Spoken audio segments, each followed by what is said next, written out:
They were 3,000 miles from home, working a job most people wouldn't last a week in. Their hands were cracked from washing strangers' bodies. Their hearts were heavy from missing their own children's birthdays. They had no power, no money, and no one in that foreign land knew their names. Then one night, a multi-billionaire stopped breathing in a penthouse suite that cost more than their entire village. The family screamed for help. The security guards froze. But 3 Filipino nurses ran toward the sound. They did what they were trained to do. They saved a man's life in a room full of diamonds and silk. The family thanked them with tears. They thought that was the end. But what happened the next morning did not just shock the family. It changed the lives of every poor nurse watching from 1,000 islands away. This is a story of what happens when the world looks down on you. But destiny looks up. It was 3 a.m. in Abu Dhabi, and the city of gold was sleeping like a king on a bed of silk, but inside the sweltering walls of Sheikh Zayed Hospital, sleep was a foreign language no one remembered how to speak. 3 Filipino nurses, Martz, Ben, and Carlo, were running on 30 hours of nothing but instant coffee and a kind of exhaustion that makes your bones ache like a coming storm. Martz was 42, a mother of 2 from Iloilo City, and she had not seen her youngest daughter smile in 14 months. Ben was 35, a former jeepney driver from Manila, who became a nurse because his mother prayed a novena every single night for 9 years. Carlo was the baby of the group, 28 years old, from Davao, with hands that shook when he held a needle but eyes that never missed a vein. They worked the night shift in the medical ward, a long fluorescent hallway where the rich came to hide their shame and the poor came to die alone. The pay was just enough to send back home, never enough to save themselves. That night, the air was thick with the smell of antiseptic and regret. Martz was changing the sheets of an old Emirati man who had no family left to visit him. Ben was charting vitals with one hand and rubbing his neck with the other, a muscle not the size of a marble pressing against his spine. Carlo was in the break room, staring at a photo of his pregnant wife, whispering a promise he was not sure he could keep. None of them knew that in less than 2 hours, a billionaire would stop breathing. None of them knew that a single act of skill and courage would rip their lives from the shadows and throw them into a light so bright it would burn away everything they thought they knew about luck and fate. The hours crawled like a wounded animal. By 4 a.m, the ward had grown quiet except for the occasional cough and the rhythmic beep of machines that sounded like a heartbeat trying to remember its own song. Martz took a moment to lean against the wall outside room 217, where an Indian businessman named Vikram Rathore lay recovering from a minor surgery. He was not their patient, but Martz had checked on him twice anyway, because that was the kind of nurse she was. She noticed everything. The way his lips were a little too pale. The way his breathing had a faint rattle, like dry leaves skittering across concrete. She mentioned it to the head nurse, a stern Egyptian woman named Fatima, who dismissed her with a wave. "He is fine," Fatima said. "He is leaving tomorrow morning. His son is picking him up. Do not invent problems where there are none." Martz nodded and walked away, but the feeling stayed in her chest like a splinter. Ben found her in the medication room 10 minutes later, staring at a wall. "You have that face," he said. "The face you make when you know something no one else wants to hear." Martz shook her head. "Maybe I am just tired. Maybe that is all it is." But Carlo, who had just finished a bed bath on a diabetic patient, came running down the hallway with his sneakers squealing against the floor. His face was pale. His mouth was open, but no words came out. Then he pointed toward the private wing, where the Rathore family had rented 3 connecting rooms for their patriarch. The call light was flashing red. No, not flashing. Screaming. A light that blinked faster than any human finger could press. Ben dropped his clipboard. Martz felt the splinter in her chest turn into a blade, and the 3 of them ran. They found Vikram Rathore, 73 years old, a man whose name was printed on the front page of every financial newspaper in Mumbai, lying motionless in a bed that cost more than Martz made in 3 years. His face was the color of wet cement. His lips were blue.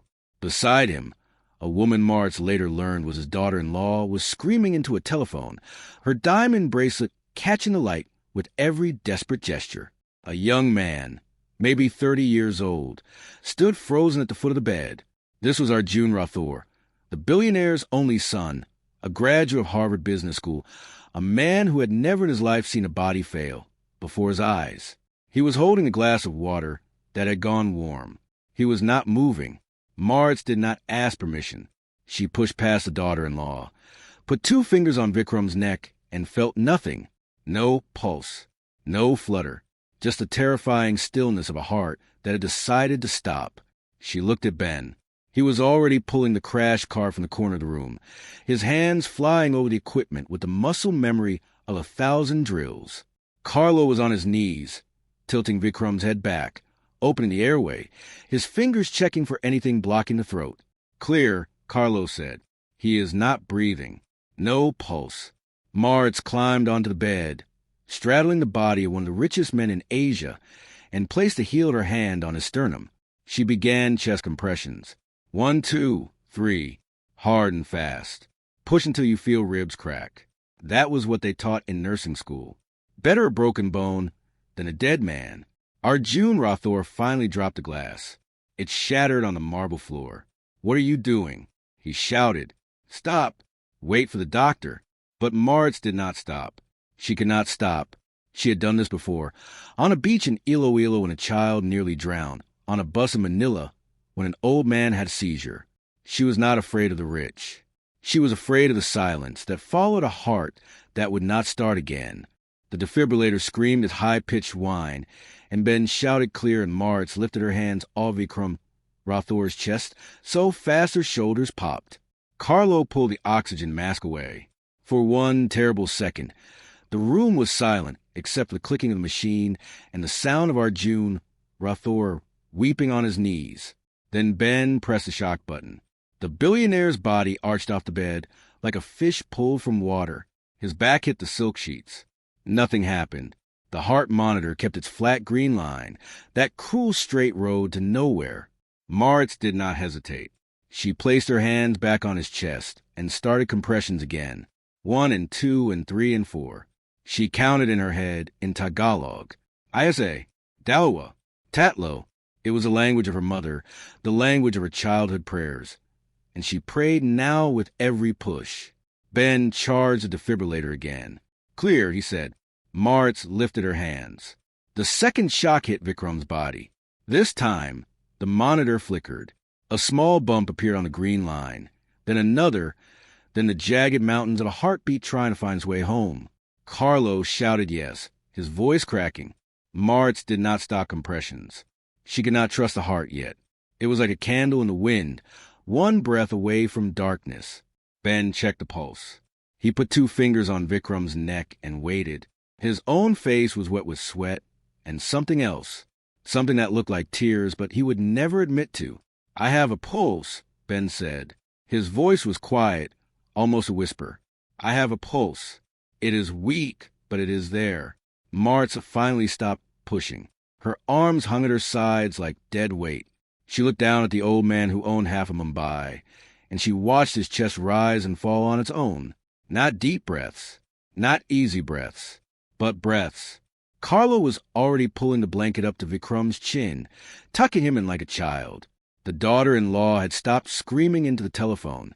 She was just staring, her mouth open, the phone still pressed to her ear, but no words coming out. Arjun Rathore crawled across the marble floor on his hands and knees. He grabbed Maritz's hand. He did not shake it. He held it against his forehead, like a holy thing. Thank you, he said. His voice was broken. Thank you. I do not even know your name. Maritz looked at him. Her hands were shaking now that the adrenaline was draining away. My name is Maritz, she said. This is Ben. This is Carlo. We are nurses. That was all she said. She did not tell him she had not slept in 2 days. She did not tell him she had missed her daughter's birthday last week. She just stood there, a Filipino woman in dirty blue scrubs, holding the hand of an Indian billionaire's son, while his father hovered between life and death. The doctor arrived 7 minutes later. He was an Indian cardiologist named Dr. Mehta, a man with silver hair and hands that had held 1,000 hearts. He walked into the room, expecting to find a body. Instead, he found Vikram Rathore sitting up slightly, drinking water from a cup that Maritz was holding for him because his hands were still too weak to grip. Dr. Mehta stopped in the doorway. He looked at the 3 Filipino nurses. He looked at the defibrillator. He looked at the heart monitor, showing a strong, steady rhythm. Who did this? He asked. Ben raised his hand. Martz raised her hand.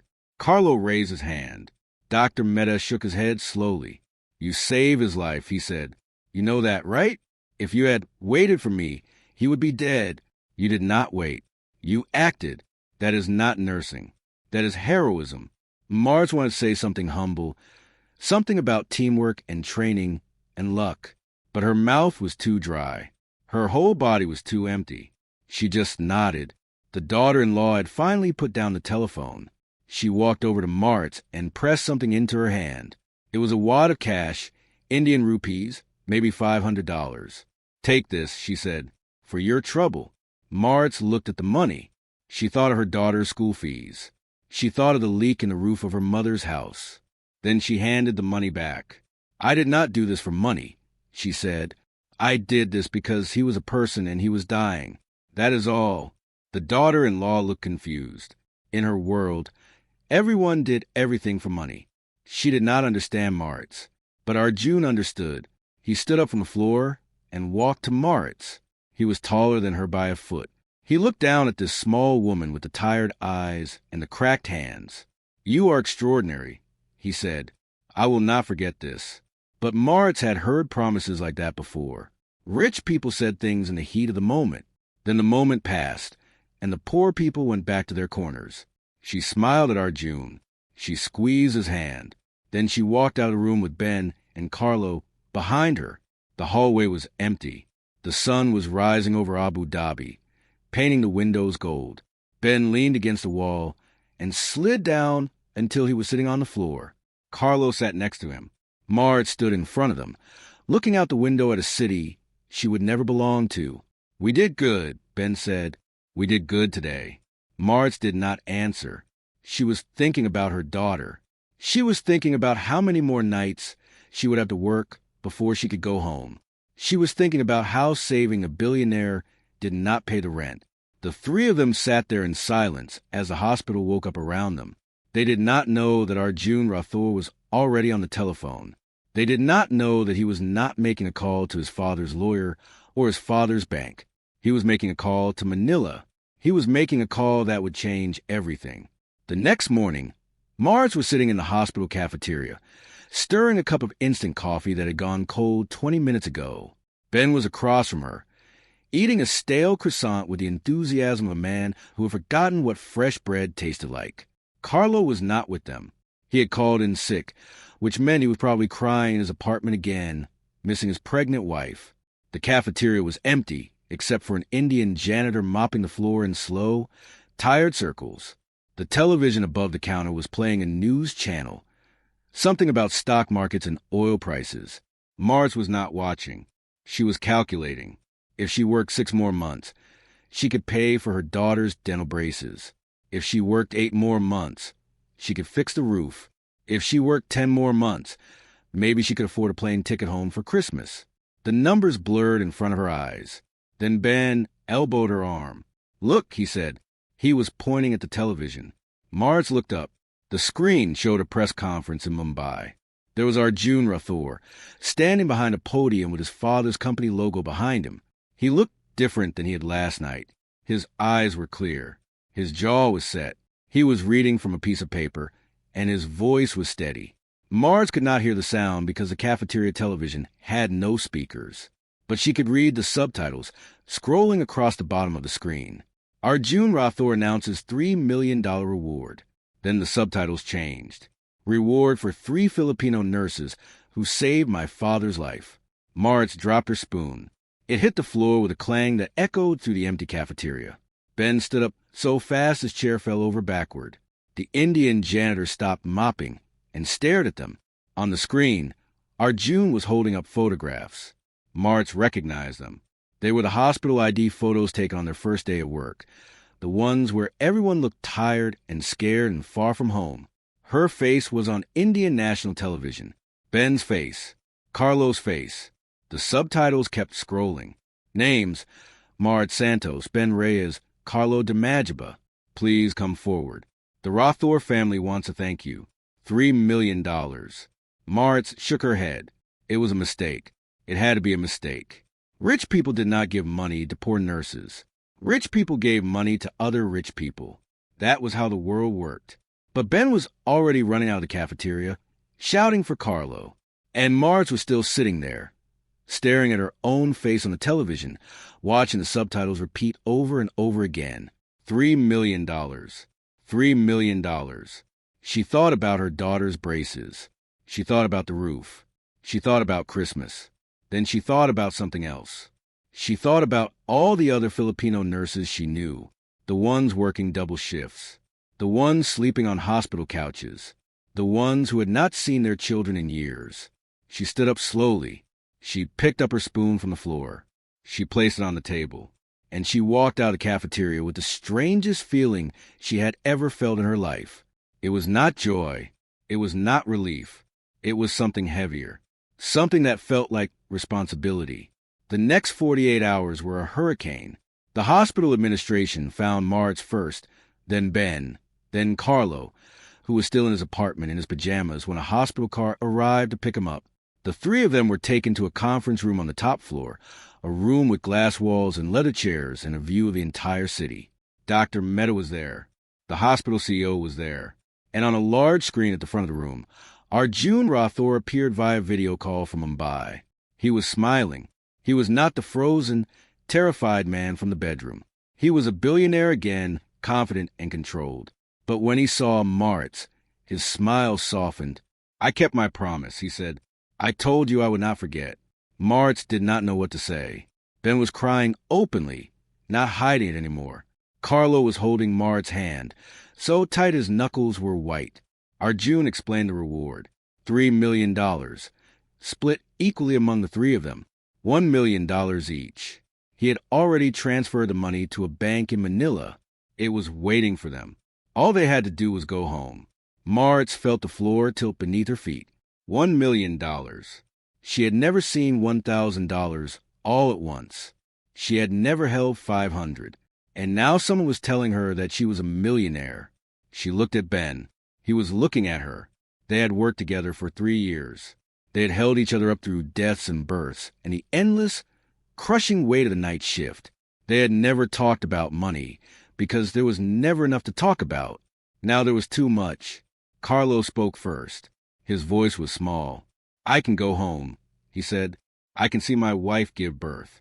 I can hold my baby." He started crying again, but this time it was different.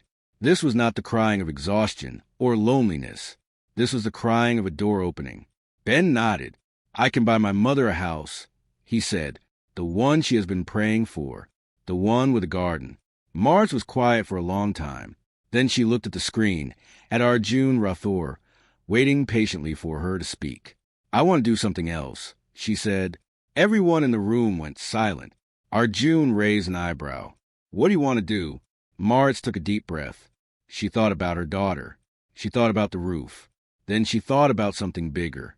"I want to start a foundation," she said, "for Filipino nurses, for the ones who cannot go home, for the ones who are still working double shifts and sleeping on couches. I want to help them the way you helped us." Arjun Rathore leaned back in his chair. He looked at Martz for a long time. Then he started to laugh. Not a cruel laugh, a laugh of pure, genuine surprise. "You are not asking for more money," he said. "You are asking for a way to give yours away." Martz did not smile. "I am a nurse," she said. "That is what we do. We give." 3 months later, Martz stood on a stage in Manila. Behind her was a banner that read the Martz Santos Foundation for Filipino Nurses. Beside her were Ben and Carlo, both of them wearing new suits that fit them properly for the first time in their lives. In the front row sat Ben's mother, crying into a handkerchief.